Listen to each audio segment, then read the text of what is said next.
Shalom anak-anak hebat, bagaimana kabar kalian hari ini? Dahsyat, luar biasa. Yes, Yesus. Siap menerima materi hari ini? Siap ya? Oke anak-anak, kita masih berada pada subtema 1 yaitu perkembangan teknologi produksi pangan. Fokus belajar kita ada pada pembelajaran 4, pembelajaran 5, dan pembelajaran 6. Nah, anak-anak dapat melihat pada buku tematik kalian di halaman 33, sekali lagi halaman 33, kita akan mempelajari tentang keragaman individu dalam masyarakat. Jadi keragaman individu dalam masyarakat tidak dapat dihindari, baik itu keberagaman fisik, keberagaman sifat, keberagaman kecakapan, atau keberagaman budaya selalu akan kita temukan, terlebih khusus di negara kesatuan Indonesia atau negara kita. Sudah tentu akan banyak sekali keberagamannya. Selain keberagaman makanan khas daerah, ada juga keberagaman pakaian adat daerah. Apa manfaat keberagaman pakaian adat dan budaya daerah? Untuk kita lebih memahaminya, mari dengarkan penjelasan tentang keberagaman pakaian adat dan budaya daerah. Yang pertama, menumbuhkan sikap nasionalisme. Jadi manfaat keberagaman pakaian adat dan budaya daerah itu menumbuhkan sikap nasionalisme bagi setiap masyarakat. Apa sih nasionalisme itu? Nah, nasionalisme itu sebuah paham atau ajaran untuk mencintai bangsa dan negara sendiri. Selaku masyarakat Indonesia, kita harus menumbuhkan sikap nasionalisme kita terhadap bangsa Indonesia, karena kita ada di negara Indonesia. Nah, manfaat yang kedua, menjadi identitas di mata internasional. Jadi, manfaat yang kedua itu apa anak-anak? Menjadi identitas di mata internasional. Nah, identitas itu sendiri yaitu ciri atau keadaan khusus seseorang.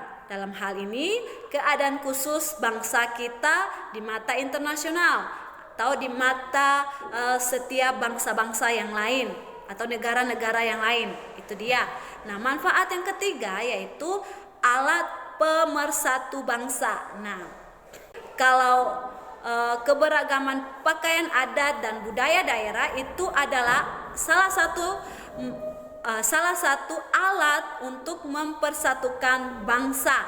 Nah, manfaat yang keempat yaitu sebagai ikon wisata atau ikon pariwisata. Nah, sebagai ikon pariwisata atau gambaran pariwisata di negara kita itu adalah salah satunya pakaian adat dan budaya daerah kita masing-masing di negara kita ini.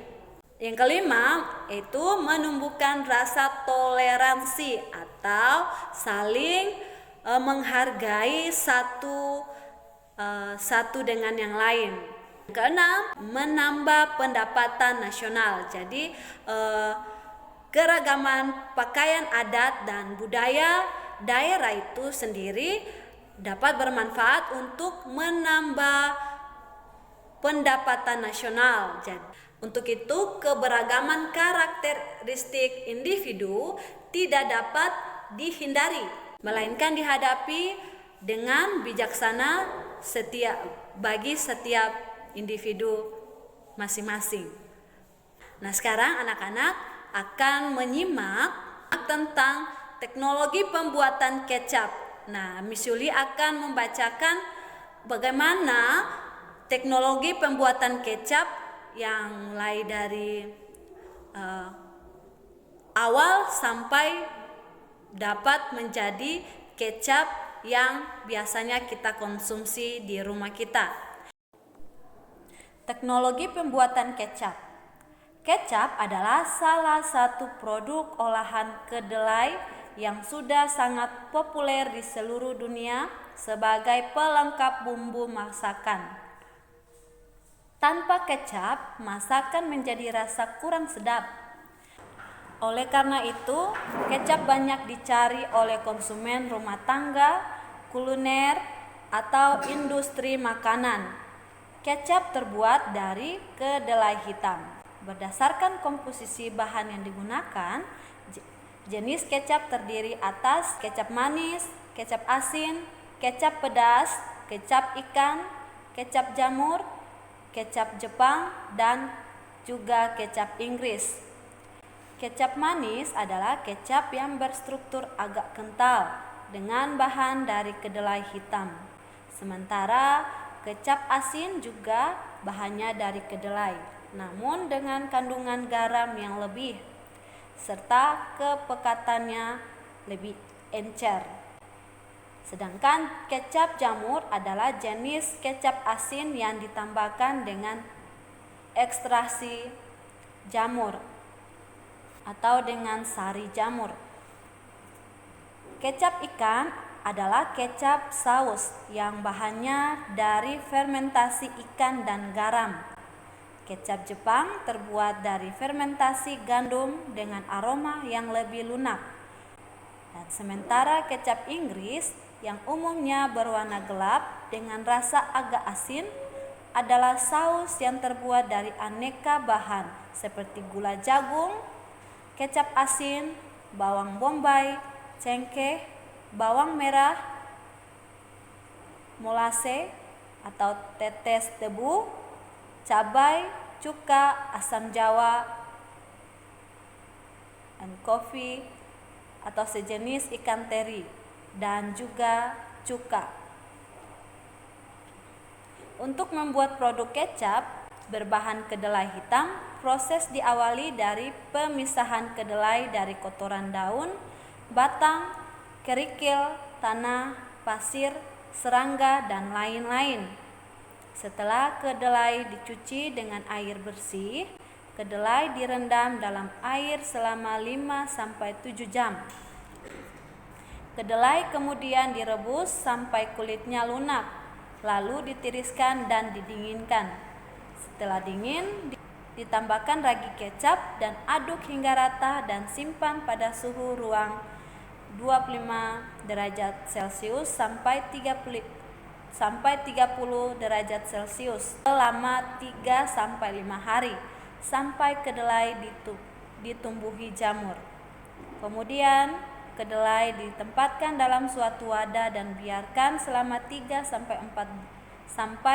minggu pada suhu kamar 25 derajat Celcius sampai 30 derajat Celcius, yang dilanjutkan dengan proses penggaraman. Kedelai dimasak sampai mendidih dan disaring. Proses selanjutnya adalah membumbui dengan bumbu halus seperti bawang putih, kemiri, ketumbar, gula merah, dan garam. Bumbu lain yang tidak dihaluskan adalah lengkuas, daun salam, daun jeruk, dan sereh. Setelah semua bumbu dicampurkan dalam ekstrak kecap, rebus lagi sambil terus diaduk-aduk hingga mendidih dan terbentuk buih. Setelah masak, disaring dengan kain saring. Kemudian dimasukkan ke dalam botol atau kemasan lainnya dalam keadaan panas dan ditutup rapat. Jadi anak-anak harus ingat ada 7 jenis kecap yang harus kita ketahui. Jadi teknologi produksi pangan itu bermanfaat bagi manusia dalam mencukupi kebutuhan pangan, meningkatkan kreativitas produsen, mengawetkan hasil pangan, menghilangkan penyakit dari makanan, meningkatkan nutrisi pangan, serta mengurangi kerugian dari sisa bahan pangan itu sendiri. Jadi kalau kreativitas produsen itu, anak-anak tahu apa itu produsen? Iya, produsen itu adalah penghasil barang. Ada produsen, ada konsumen. Jadi produsen itu adalah penghasil barang. Kalau konsumen itu adalah yang menggunakan barang tersebut. Nah, berikutnya, menghargai keragaman bisa dilakukan dengan cara toleransi yang dapat menguatkan kerukunan dan persatuan. Jadi saling menghargai keberagaman itu bisa kita lakukan dengan toleransi yang dapat menguatkan kerukunan dan persatuan antar individu.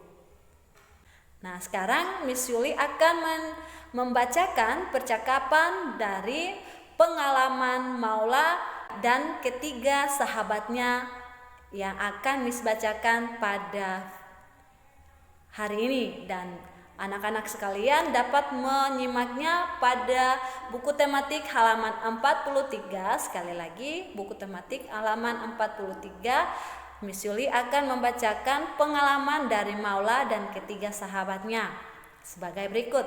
Setiap hari ada bis sekolah yang akan mengantar pulang anak-anak SD Bitungka. Bis akan melalui rute tertentu. Rute bisa berganti-ganti setiap hari agar bisa menjangkau rumah semua anak. Rute utara, selatan, timur, barat, dan tengah.